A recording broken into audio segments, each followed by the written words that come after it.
Okay, so you want to stop overthinking or you want to stop worrying so much. You really want to stop being anxious all the time. But when someone tells you stop worrying, it's super annoying because if you could just turn it off, you would. It's just not that easy. Now, in the last 4 videos, we've talked about 4 cognitive skills that can help with anxiety. One is challenging your automatic negative thoughts. The second one is cognitive diffusion. The third is dropping the struggle with anxiety about anxiety. And the fourth one is scheduled worry. And hopefully you're using these skills like the scheduled worry practice. And if you're like me, this practice has decreased your worrying drastically. But how do we manage overthinking and worrying throughout the day? How do we get good at defusing from our thoughts or shifting our attention from anxiety about anxiety to the stuff we care about in the present moment? The single most effective way to decrease anxiety is to stop worrying and to stop bringing to mind the perception of danger all the time. It's the perception of danger that triggers that anxiety response over and over again throughout the day. And the single most effective way to learn to control your attention is through mindfulness practice. But most people don't understand how mindfulness really works.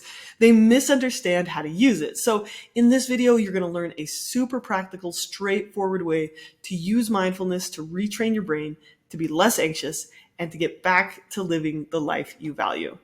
And just so you know, mindfulness is super hard for me personally. It is not my favorite skill. It's just so effective that you've got to try it. So in this video, you'll learn how to do it, even if it's really hard for you too. Okay, so we're gonna learn how to actually use mindfulness, but I'm gonna be honest with you, I'm kind of a novice at mindfulness. I've used it on and off for a decade, but I really wanted to bring in an expert for this video. So I've invited Nick Wignall here to really teach us how to do mindfulness the right way. Nick Wignall is an expert in anxiety. He's treated hundreds of people with generalized anxiety disorder, and he's an excellent teacher and also my friend. So, hey Nick, thank you for joining us today. You bet. Thanks for having me. Yeah, I'm so grateful that you're here to teach us and bring all your wisdom. So talk to us about why is it so hard to stop worrying? Oh man. Yeah, worry is really tough because there's a lot of reasons. Like there's all sorts of causes of worry and situations that make worry difficult. But I think one of the biggest things that is very counterintuitive, but that is key for overcoming chronic worry is there's a concept called thought suppression in the kind of research on psychology. There's this famous psychologist, Daniel Wagner was his name, and he did this famous experiment that's called the white bear experiment. And what he did was he had 2 groups of people, and he showed them both a picture of a white bear. One group, he said, whatever you do for the next 20 minutes or whatever, do not think about a white bear. And the other group, he didn't say anything. Yeah. And then he basically, he measured how often did people in both groups think about the white bear. And guess what? The people who tried really hard not to think about the white bear, their minds were constantly bombarding them with images and thoughts and white bears all over the place. Yeah. So there's this very counterintuitive thing with a lot of thoughts where the more you resist them, the more your brain throws them at you. So I think one of the reasons why we have such a hard time not worrying so much is because we resist worry so much. We try so hard to stop worry or to escape from it or to get rid of it.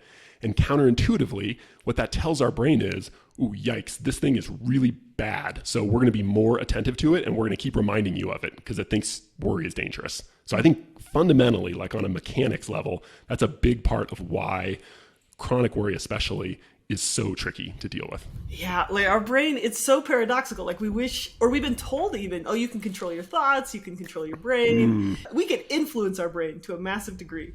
But the minute we try and tell it like, okay, you can't think about this, or it's threatening to think about worrying. Like it'll harm you if you think about worrying. All of a sudden your brain's like, we're going to pay a ton of attention to that.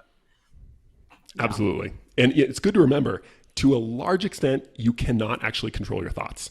You can control your attention, what you choose to focus on or not. That doesn't mean it's easy, right? Sometimes it's hard, and we'll get into that more. Yeah. But I think that distinction is really, really important. Yeah, I think that's so important because even you think about someone who's depressed and they're like having a bad day and they start thinking all these negative thoughts and they're like, oh my gosh, I shouldn't be thinking this. I'm so bad for thinking this. What's the matter with me? Why am I thinking this? And all of a sudden they're like trapped in this like rumination cycle basically that makes things worse. So yeah. Yeah, and it's the same with worry, right? We get trapped in these cycles. I like to tell people that it was really helpful to me is your thoughts are going to talk to you all the time. You don't have to talk back. You don't have to get into a conversation with your thoughts. You can if you want, if it's helpful, right? But if a worry pops into your head, it's so easy to just automatically assume, okay, I should keep talking to this and elaborating on this. And while that can often be tough not to do, it absolutely is possible to set boundaries on that chatting with our unhelpful thoughts and decide, no, it's there, it's talking to me, but I'm choosing not to talk back. Yeah. Awesome. So how can we train our brain to be able to choose what we put attention on? Well, the first thing, I love that you bring up that term. You use that word train. How do we train our brain? Because the way to think about this really is it's about training. It's about exercise. Just like you would train a dog not to pee in your house, right? You potty train a dog. Or just like you would train kids to learn how to play piano, right? Learning how to control your attention and not get caught up in worry, it's a training exercise. So the basics is when you have that distracting thought, whatever it is, in our case, we're talking about a worry. It's about acknowledging, hey, there's a worry, right? A thought is my brain is talking at me, but having the presence of mind to say, that's happening, but I don't actually want to do that. I don't want to continue elaborating on that worry or having a conversation with that worry. And I'm going to practice moving my attention. Remember, attention is like a spotlight. Think about like old movies in prisons, right? Where there's the big spotlight on the prisoner, like up on the wall. That's your attention, and you can shift it. Now, it's hard. Your brain thinks something's wrong, so it's going to tend to kind of pull you back to the worry. But with practice, you can get better. Like a muscle, you can get stronger at pulling it away from a worry and putting it onto something more productive or helpful. Okay. And so the way to think about it though is it's a muscle, and like all muscles, the way you get stronger is you exercise them regularly. So how do you do, what is that exercise? There's a lot of ways to do it. Arguably the most effective way to do it is what I call mindfulness training. Now, mindfulness, big term, right? Super big term. Yeah. Now we just touched on mindfulness for a second. We're going to come back to it. You're going to teach us how to do it, but, what do you think people get wrong about mindfulness? Because this is like probably the buzziest word in psychology of the last decade. Oh my gosh. Other than narcissism. Okay. Yeah, right. Okay, so here's the thing. What you get wrong about mindfulness, the big one is what they ultimately want is to worry less and feel less anxious or less stressed. But they think about mindfulness as a coping strategy. This thing you do, okay, I'm super stressed and anxious. I'm going to like open up my tool belt of coping strategies and I'm going to do mindfulness real quick. And then hopefully that'll make me feel less anxious. Yeah, they use it like a Band-Aid or a way to avoid a feeling and replace it with a different feeling. Yeah, 100%. And while it's so understandable, because when you're feeling really anxious, it's awful, right? You just don't want to feel anxious anymore. The problem is, when you avoid something, including your anxiety or worry, or try to get rid of it, you might get some temporary relief. This is why people keep using coping skills. It's because they're addicting, frankly. They give you temporary relief. Yeah. But long term, you're training your brain to think that worry and anxiety are bad, which means they're going to show up more, like those white bears, right? They're going to keep showing up even more intensely and frequently. So I believe when it comes to how can mindfulness be useful for anxiety, what people get wrong is they think about it as a coping skill. What they should be doing is thinking about it as an exercise, something you do when you're not anxious or worried, so that when anxiety and worry pop up, you are stronger and better able to deal with them in a helpful way so that you don't end up super anxious and worried in the first place. Yeah. So what we're doing is training our brain to be better at shifting its attention. And that they've shown that can literally change the structure of people's brains. So, I mean, I think it's a little bit annoying, but sometimes people talk about like your muscles in your brain, right? Like they imagine your brain like doing weightlifting, because what's happening is when you practice or when you exercise this, it's literally shifting what your brain is focusing its energy and attention on. And sometimes in a physical way, like they can see this in brain scans, people who are really good at mindfulness. Totally. Yeah. So how do we practice it? Like, what is the basic mindfulness practice, the exercise that you would recommend people try when they want to train their brain to be better at choosing where they put their attention? Totally. So I'll give you my little formula. There's a very simple approach to mindfulness for attention training, for building this muscle that allows you to take control of your attention instead of letting it be controlled by your worry and anxiety. And so here's what it is. It's so simple. You sit down you relax, you close your eyes. If you're comfortable with it, you don't have to. And you focus on the sensation of breathing. You're not deep breathing. You're not doing diaphragmatic breathing. You're not doing anything special. You're literally just sitting there and you're focusing on how does it feel to breathe? You're not thinking about breathing. Am I doing it right? Am I doing deep breath? You're just like, ooh, like, that's interesting. Like the air feels cool when it's coming in through my nose and it feels a little warm when it's coming out of my mouth. It's a very descriptive exercise. You're just noticing or sort of describing what breathing feels like. That's it. Yeah. Now, inevitably, what's going to happen is you're going to get distracted. And that's okay. You're going to end up thinking about the bananas you forgot to get at the grocery store, or some terrible thing in politics that's happening, or whatever it is, right? Or really commonly, am I doing this right? You're going to start thinking about the practice, right? Like, oh my God, I'm so distracted. I'm not. So the first thing is that's totally normal. When you get distracted, you go, oh, I'm distracted. That's fine. I'm going to refocus my attention back on my breath, on what it feels like to breathe. Yeah. And you're going to do that. And you're going to notice how you're breathing. And then inevitably, literally 2 seconds later, you're going to get distracted by something else. And you're going to go, oh, I'm distracted again. Yeah. But you're going to try, you're going to be as non-judgmental with yourself as possible and just say, like, all right, I got distracted again. That's okay. And actually, it's a good thing because it allows me to practice the essential skill that I need to get better at controlling my attention, which is number one, noticing, being aware of when you're getting distracted, right? So in terms of anxiety, it's like, oh, like anxiety has hijacked my worry. I'm being controlled by my worries. Yep. I don't want to do that. I want to be focusing on my kids that I'm playing with right now, or the conversation I'm having with my spouse, or whatever it is, right? Yeah, yeah. So notice mindfulness when you get distracted, it teaches you to more quickly notice when you're distracted. And then it gives you the opportunity. It's an opportunity. It's not bad that you're distracted. The distraction gives you the opportunity to practice shifting your focus back onto something you care about instead of letting it be controlled by something else. So and this is like the mind-blown thing. You have to get distracted. This would not be a helpful exercise if you didn't get distracted. People get so down on themselves for like, oh, I got so distracted. It was a bad session. No, nonsense. It's a really good session. That's like saying like the weights were really heavy when I was working out. It was a bad session. They're supposed to be heavy. Like you can be proud of like being a little sore. Like you're like, oh, I'm so sore because I just really lost attention a lot this exercise. Like, so that's it. That's the whole thing. You pay attention to your breath. Yeah. You get distracted. You notice that you're distracted. You refocus back on your breath. That's it. And you do everything non-judgmentally. You're not being critical with yourself. You're not thinking about why this is happening or what you should be doing differently. Or it's just very, very simple. It's like exercise. And you do it, and we can talk a little bit more about logistics for how long do you do it and when do you do it and all that kind of stuff. But I just want to really get across the idea that it does not have to be and really should not be any more complicated than that. That's I love it. I love it. I love it. And mindfulness training has been shown to be very effective at treating anxiety and depression, right? I have found this really simple approach to mindfulness the most effective for that specific goal. Yeah. Okay, I'm going to grab my poster just to illustrate what we're doing, and then we're going to come back and you're going to explain to people like how to implement this in their daily life. So one second. Great.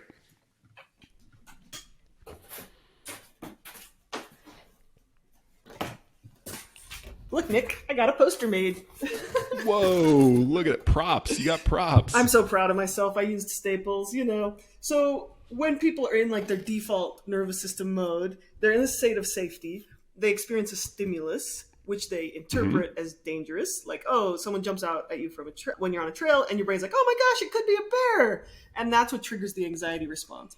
But the reason people have anxiety disorders is right here all day long, they're having these worries pop into their brain that are like, oh my gosh, what if I fail that test? Oh my gosh, what if I have that email I have to respond to, or I don't do good at work, or whatever it is. I need to do this and I need to do that. And those worries all day long are triggering this fight, flight, freeze response. So when people are engaging in mindfulness, they're bringing their attention to noticing those worries and maybe redirecting their attention, or they're noticing those worries and redirecting their attention to like, other things around them or thoughts like, oh, everything's going to be okay. And that interrupts this anxiety cycle because all of a sudden, instead of believing something's dangerous, you're like, actually, I'm safe right now, here in the present moment. I'm safe enough.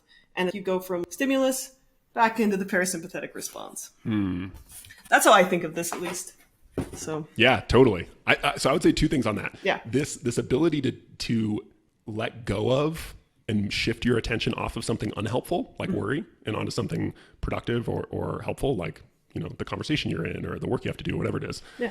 It's helpful on two levels. A, in the moment, you're going to worry less, and therefore you're going to generate less anxiety. Yeah. Right? So it's actually it's hard, but it's helpful just literally in the moment. You will be less anxious. Right. It's also helpful long term though, because what it does is it teaches your brain, when you stop getting obsessed with those worries, every time a worry comes, each time you have a conversation with your worry, you're giving it attention and you're reinforcing your brain's tendency to throw those worries at you. Yes. But if you put boundaries on them Yes. and you say, okay, I hear you talking to me, but actually I'm not going to reinforce that with attention. I'm going to go on my way and do something else. Over time, you teach your brain to throw fewer worries at you, which helps get you out of that cycle long term. And that's the real magic of learning to control your attention and getting stronger at that ability, which mindfulness is one way to do. Yeah, and I think I love that. Okay, so if someone wants to practice mindfulness, how do they do it? Okay, so I have another hot take on this. Most people are way too slow and gradual when they work into mindfulness. It's tempting to think with anything difficult, and a lot of people have a really hard time with mindfulness, in part because I'm one of them. they think I shouldn't get distracted, or it should be easy, it should be relaxing. Yeah. Nonsense. It's a workout. It should be hard. Getting distracted helps you build that muscle. We covered that already. The other mistake, though, I see is that you're going to get more benefit. So imagine this. You decide, okay, I'm going to start lifting weights because I want to get stronger, right? But you only lift weights for 5 minutes a day. Now that's nice, right? And I'm sure there's some benefit. Better than nothing. Better than nothing, absolutely, right? Yeah. But here's the thing. To stay motivated, to really be able to lift weights significantly, progress is the most powerful motivator. You got to feel like you're making progress. You got to feel like you're getting stronger. Yeah. You got to look at your biceps and go like, actually, hey, they're a little bigger, right? Yeah. Like I'm looking a little better. I'm lifting stronger. I'm lifting long heavier term, stuff. Yeah. that progress is what's going to motivate you to keep going and make this a really consistent and effective practice. So what happens is if you go too slow and too small for too long, you lose motivation and you just give up because you're not getting anything out of it. So mindfulness is the same way. Okay. It doesn't mean you can't start small. You should start small, right? So this exercise I described, set a timer on your phone for 5 minutes. Do it for 2 minutes, right? Do that for a day or two. But pretty quickly, jump up to 10 minutes for another day or two. Okay. Then relatively quickly, go to 20 and 30 minutes because you will get so much more out of this if you're in the 20 to 30 minute zone than if you're in the 5 minutes zone. And I know that sounds hard. Like, Emma, it looks like you're having a panic attack over there. Yeah, that sounds really hard for me, and I'm going to try it. it, and I'm going to film the results. So yes, but the thought of sitting still for 20 minutes for me is like, oh my gosh, that sounds so hard. Yeah, and of course, everyone's different. Take this with it. But what I want to get across is this general principle that if you want to stick with this long term and see the benefit of it, you have to see results from it. And you're just not going to see results if you're only doing 5 minutes a day. Like it might be nice and you might get some benefits from it, but if you want to put a serious dent in your anxiety by really learning how to control your attention, like 5 minutes a day is not going to cut it. I'm just going to be straight up. All right. Like it's not going to do it. Okay. Like it's got to be more than that. So is it 30 minutes? I don't know. Maybe it's 15 or 20 minutes. But the point is, it's got to be a significant thing if you want those muscles to get stronger. But the good thing is, after the initial hump, it's not like you have to grit and bear it the whole time. You will enjoy it more. You will feel yourself getting stronger. Okay. And it will become a more enjoyable thing. It's like anyone out there as a runner. We have this family friend who's a triathlete, and I never used to like to run. And she always said, how far do you run? And I said, I don't know, like a mile. She was like, nobody likes running the first mile. Like it's awful. Your body's like, I don't want to do this. So you always feel bad. You never feel good until you start getting to higher mileage, like 3, 4, 5 miles. Yeah. And your body accepts, hey, this is something new. And you kick into a different gear. Yeah. Mindfulness training is exactly the same way. Everybody feels crappy the first 5 minutes, which is why you need to push through and quickly get to a place where you're doing 20, 30-minute sessions. Okay, so I love this, and I know a lot of people really, really benefit from this, and I'm gonna try it. And if I come back, because I'm gonna record my progress on this. If I come back and I'm like, oh my gosh, I enjoyed a 20-minute mindfulness session. I'm gonna like buy you lunch to anywhere you want to go, fanciest place you want to go. Arizona. All right, remember though, it's all about expectations. Okay. Right? This is not a coping strategy to feel relaxed. Yeah, the goal isn't to feel If you went out of a workout and felt relaxed, you'd actually be disappointed. You'd think I probably didn't get a very good workout in, right? Yeah. You want to feel like I'm sweaty, I'm kind of nasty, I'm stinky, I'm sore. Yeah. Yes. That right? good feeling. Like good workout. And I can totally get that when it comes to like physical exercise. Like I really enjoy exercise, and I love a good hard exercise. So we'll go see if I can do this. I'm gonna do it, Nick. I'm gonna give it I'm gonna give it my best. I believe in you, Eva. So do that. So a couple minutes. Start with 2 or 5 minutes. Do that for a couple days. Up to 10 minutes, a couple days, and then get to 20 or 30 within a week. Yep. Okay. Exactly. And do you have to sit cross-legged and hold your fingers like this and say "Om"? Doesn't matter. I mean, you can if you want. No, okay. Doesn't matter. Okay. I mean, if you're doing this late at night, you don't want to be laying on your bed because you're just going to fall asleep. Right. But whatever. These are the kind of details that don't ultimately matter for this type of mindfulness. Just find someplace comfortable and get to it. Great. Okay. And the goal of this is to exercise, not to just feel good. Exactly. It's an exercise, not a coping strategy. Great. Okay. Awesome. Do you come across any other like common worries or difficulties people have when they start mindfulness? Gosh, the big one is just it's wild to me how judgmental people are of themselves with mindfulness. I don't know where this comes from, but the thing to really keep in mind is that you just really want to be gentle with yourself. Like think about how you are with like a best friend or, with your kids, or like, there's no reason you shouldn't treat yourself trying something new and difficult with the same level of gentleness that you would approach, someone else, a good friend or someone who was trying something. You'd be like, dude, that's awesome. That's super hard. I know it sucks. Like parts of it suck, but like good for you. Like that's so great. Like why can't you extend the same attitude to yourself?